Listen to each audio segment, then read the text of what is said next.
Welcome to the second part of the explanation. हम लोग पढ़ रहे थे बाबर के बारे में और हम लोगों ने फर्स्ट पार्ट में देखा कि बाबर कितना ज़्यादा एम्बिशियस राजा था। और जब वो 14 ईयर्स का था तो वो समरकंद पर आक्रमण करके उसे हासिल कर लिया। और जब वो 11 साल का था सिर्फ, तो उस वक्त उसके पिताजी की डेथ हो गई थी। उसके बाद बाबर जो है वो भारत आया और उसने पंजाब पर आक्रमण करके पंजाब जीता। फिर इब्राहिम लोदी और दौलत खान लोदी जो कि भारत में रहता था, वो दोनों में आपसी मतभेद होती थी। तो दौलत खान लोदी बाबर से मिल गया और बोला कि मेरे अंकल इब्राहिम लोदी को मारने में मेरी मदद करो। तो यहाँ पर बाबर को चांस मिल गया था भारत पर पूरी तरीके से, मतलब बैठने का क्यों? क्योंकि बाबर जो है वो दौलत खान लोदी से फ्रेंडशिप कर लेता और ये दोनों मिलकर इब्राहिम लोदी को हराता। उसके बाद जो है बाबर दौलत खान लोदी को मार देता। ठीक है, तो यही हुआ भी ऐसा। और ऐसा होने के बाद बाबर जो है वो पूरे तरीके से भारत पर अपना दबदबा बना लिया। फर्स्ट बैटल ऑफ पानीपत हुआ था, लास्ट वीडियो में हमने देखा था। फर्स्ट बैटल ऑफ पानीपत में इब्राहिम लोदी और बाबर जो है वो फेस टू फेस लड़े थे। इब्राहिम लोदी के पास बहुत बड़ा आर्मी था, पर फिर भी बाबर जो है वो जीत गया इस बैटल में, क्योंकि बाबर के पास बहुत अच्छा तोप था और उसके पास जो हथियार थे वो एडवांस थे। तो अब यहाँ से हम पढ़ना स्टार्ट करते हैं पार्ट सेकंड को। ठीक है, बट थोड़ा सा रेफरेंस आपको मैं दे देता हूँ ताकि आपको हर एक बात समझ में आए। बाबर अफ़गानिस्तान से आया था भारत, मतलब मिडिल एशिया से आया था भारत। और उसके बाद यहाँ पर उसने इब्राहिम लोदी को मार के फेंक दिया, उखाड़ के फेंक दिया दिल्ली में, और ख़ुद वहाँ पर शासन करने लगा। तो आप ज़रा सोचकर बताओ कि कोई बाहर से आए और दिल्ली जैसा बड़ा जगह पर अपना हुकूमत जमा ले, तो आसपास के राजा को थोड़ा तो मतलब अजीब सा लगेगा ना कि ये आया अचानक से और दिल्ली जीत के और यहाँ पर राजा बन गया। तो यही वजह थी कि बहुत सारे राजा जो थे, हिंदू राजा, वो बहुत ज़्यादा चिढ़ने लगे थे बाबर से और चाह रहे थे कि बाबर को यहाँ से दिल्ली से मार कर भगा दे या इसका मर्डर कर दे। Now the Battle of Panipat was the first among many battles that Babur had to win before he could lay claim to sovereign authority. Within his new kingdom in Delhi were ambitious Afghan nobles thirsting for revenge. Outside the kingdom was a powerful confederacy of Rajput kings under the leadership of Rana Sanga of Mewar. तो एक ना राजा थे जिनका नाम था राणा सांगा, वो मेवाड़ के राजा थे। ठीक है, मेवाड़ के राजा थे। और इसने ना और सब जो आसपास के राजपूत राजा थे ना उसको बोले कि देखो ना, कोई आया है अफ़गानिस्तान से और दिल्ली पर हुकूमत कर रहा है, इसको मार के ना वो फेंक देते हैं, नहीं तो ये भी सुल्तान के जैसा ये सब भी हुकूमत करने लगेगा हिंदुस्तान पे। और जहाँ से बाबर भाग कर आया था काबुल से, वहाँ पर भी जो लोग थे ना एकदम बहुत बुरे तरीके से बाबर को ढूंढ रहे थे मारने के लिए, रिवेंज लेने के लिए। और यहाँ पर भी बाबर का बहुत ज़्यादा दुश्मन हो गया था इंडिया में, और बाबर के पास अब कोई ऑप्शन नहीं था कि क्या करे वो।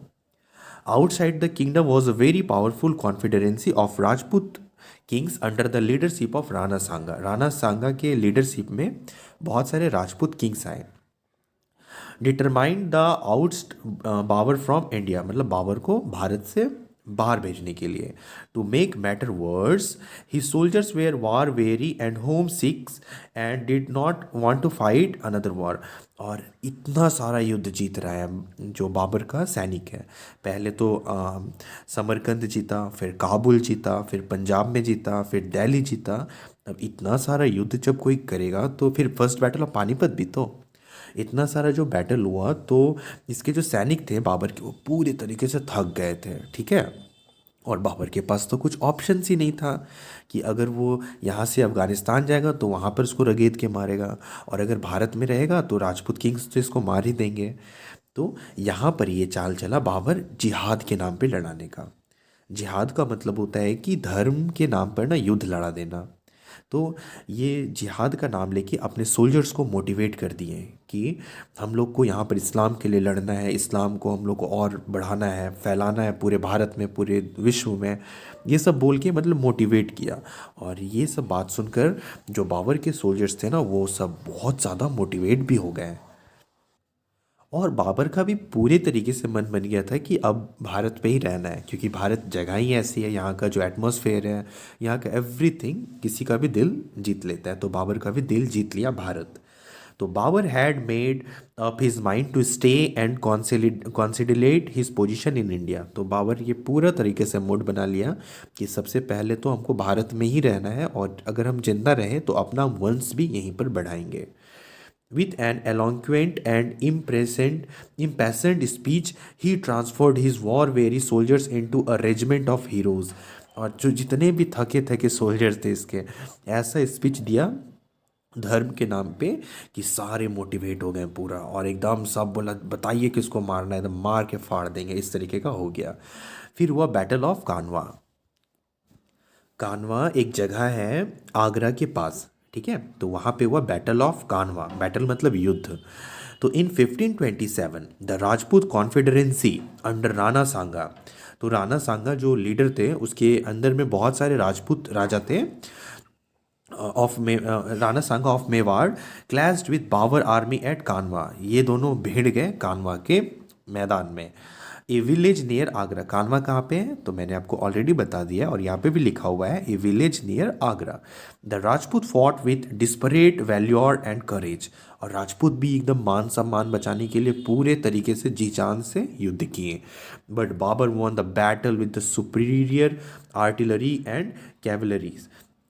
पर बाबर के पास ये बैटल तो पहले बाबर जीत गया, और जीतने का रीज़न ये था कि बाबर के पास बहुत अच्छे आर्टिलरीज थे और कैवलरीज थे, मतलब तोप और बहुत सारे अच्छे अच्छे हथियार थे, ठीक है। उस वक्त बारूद का भी इस्तेमाल किया था इसने। तो इस वजह से बैटल ऑफ कानवा जो है वो बाबर जीत गया। और जब बाबर जीत गया बैटल ऑफ कानवा, तो बाबर का मन ठंडा गया कि चलो रहने के लिए मेरा एक घर बच गया, क्योंकि वापस तो ये काबुल जा नहीं सकता था, और ये भारत में ही फिर अपना स्टेबिलिटी बना लिया। आगे पढ़ते हैं। द बैटल ऑफ कानवा was more deceive battle than Battle of Panipat. The Battle of Panipat marked the defeat of the Sultan of Delhi, but the victory of Kanwa gave Babur supreme control over central India.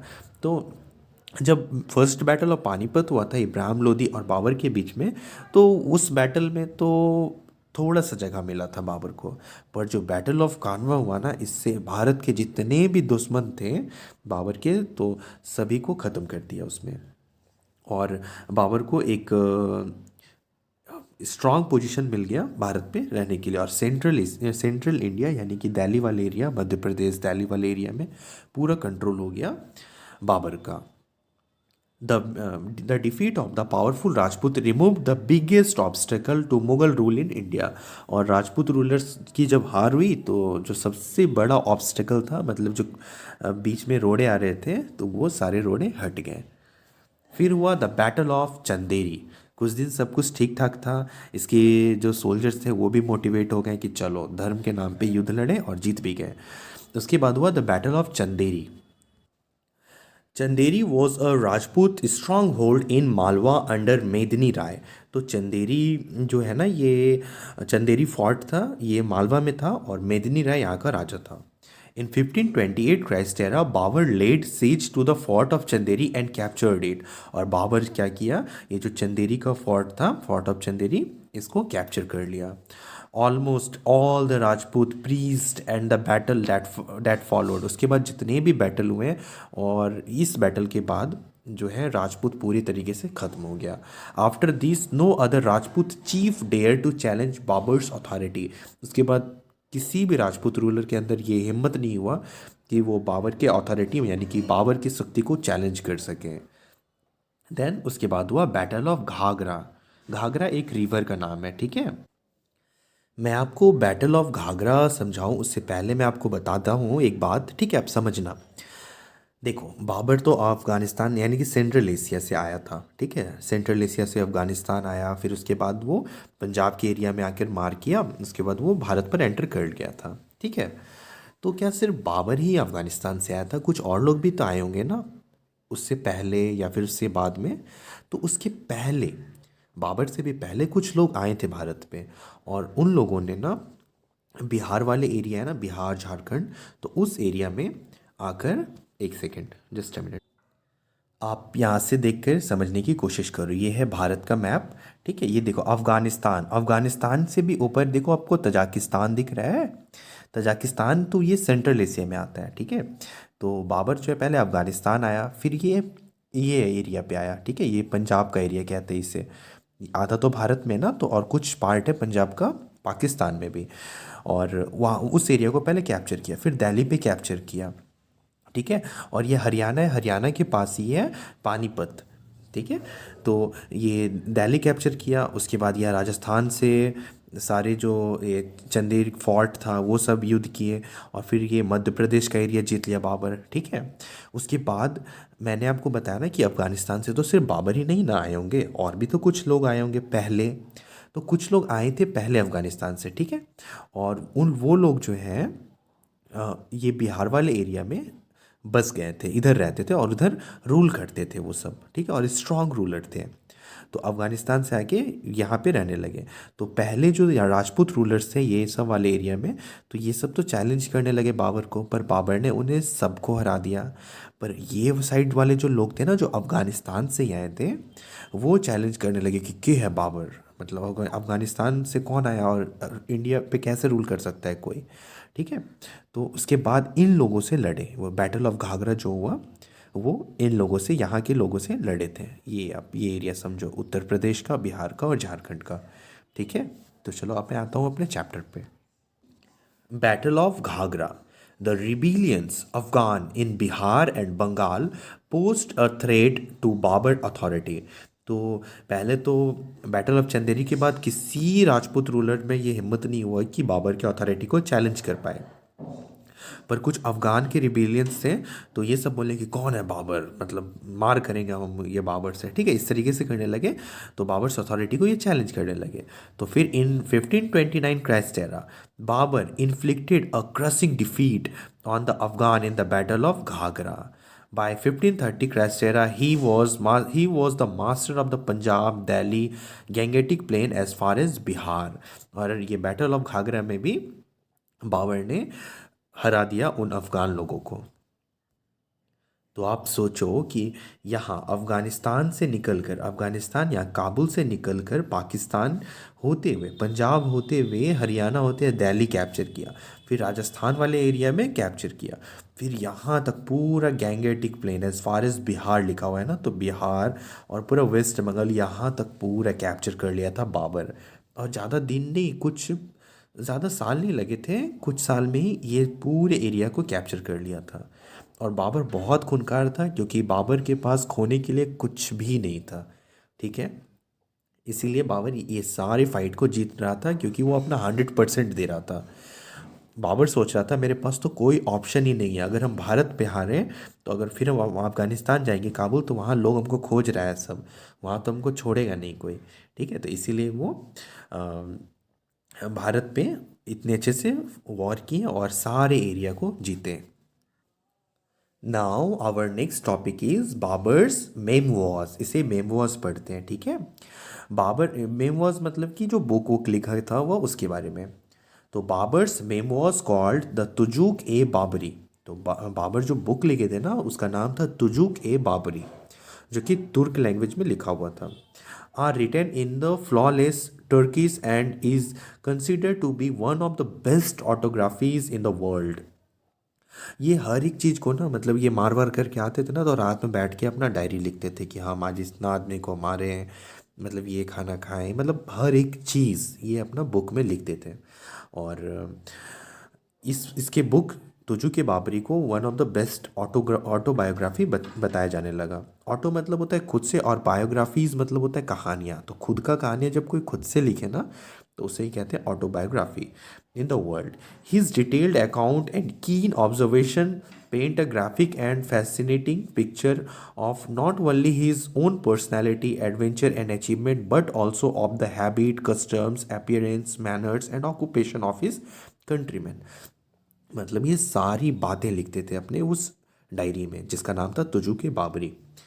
क्या क्या लिखते थे? Habits, यानी कि habits, customs, लोग कैसे रहते थे, अपीयरेंस, कैसे दिखते थे, मैनर्स, यानी कि लोगों का चाल ढाल कैसा था, एंड ऑक्यूपेशन, यानी कि लोग काम क्या करते थे, ये सारी बातें लिखते थे apart from his achievement and adventure कि आज हम यहाँ गए, हिरन मारे हैं, शेर मारे हैं। और अचीवमेंट्स मतलब ये बैटल किए, वो बैटल किए, सारी बातें वो अपने बुक में लिखते थे और उनका बुक का नाम था Tuzuk e Baburi. Now his description of Hinduism include a detailed and accurate account of its boundaries, population, resources, revenues, etc. फिर ये सारी चीज़ें लिखे मतलब डिटेल्ड में, और बाउंड्रीज बताएं कि यहाँ तक जीते हम, फिर पॉपुलेशंस बताएं कि इतने लोग रहते थे ये सभी जगह में, रिसोर्सेज बताएं कि जो जगह जीते वहाँ पर हमको पानी मिल जाएगा, बहुत सारा मेटल्स मिल जाएगा, और रिवेन्यूज़ के बारे में लिखते थे। It also had observations about the fruit, flowers, birds, and animals. Babar's memoirs are an invaluable source of information of India during his time. और इतना सारा चीज़ आपके माइंड में आता होगा, इतना सारा चीज़ पता कैसे चलता है हिस्टोरियंस को जो हमारे बुक में लिखे गए हैं। तो ये सारी इन्फॉर्मेशन ना यही ऐसे बुक्स के द्वारा पढ़ के हमें पता चलता है। During the rain of Babar's grandson Akbar the Tuzuk e Babri was translated into Persian. फिर बाबर का जो पोता था उसका नाम था अकबर, और अकबर ने ना ये तुजुक ए बाबरी को ट्रांसलेट कराया था पर्सियन में, और translation was titled the Baburnama, और उस ट्रांसलेशन का नाम था बाबरनामा। ठीक है, तो यहाँ तक आपको बाबर के बारे में मैंने बता दिया। आई होप आपको हर एक चीज़ समझ आ गया होगा। इसीलिए जब मैं ये चैप्टर स्टार्ट किया तो मैम बोला था कि आपको ना ही हुमायूं के बारे में कुछ सोचना है कि कौन है ये, ना ही शेरशाह के बारे में सोचना है, बस आपको फोकस करना है बाबर के बारे में, क्योंकि हमारा चैप्टर अभी के लिए क्या है, सिर्फ बाबर। ठीक है, और हमने बाबर के बारे में हर एक चीज़ अच्छे से पढ़ ली, एंड आई होप आपको हर एक चीज़ अच्छे से समझ आ गई होंगी। ठीक है, उसके बाद अभी मैं आपको बस हिंट दे देता हूँ कि बाबर का बेटा था हुमायूं। ठीक है, बाबर का फिर डेथ हो जाता है कुछ दिन के बाद, उसके बाद हुमायूं आता है। ठीक है, तो हुमायूं के बारे में हम लोग पढ़ेंगे। ओके, और यहाँ से आपको ये भी हिंट मिल गया कि बाबर का पोता कौन था। बाबर का पोता था अकबर, यानी कि हुमायूं का बेटा कौन था, तो वो था अकबर। क्लियर? नहीं क्लियर, कोई दिक्कत वाली बात नहीं है, सब चीज़ अच्छे से क्लियर हो जाएगा। ठीक है, हम लोग अब कंटिन्यू करेंगे पार्ट 3 में। ओके, और हम लोग हर एक चीज़ अच्छे से समझ जाएंगे उसमें। So thank you so much for watching this video. मिलते हैं हम लोग पार्ट 3 में।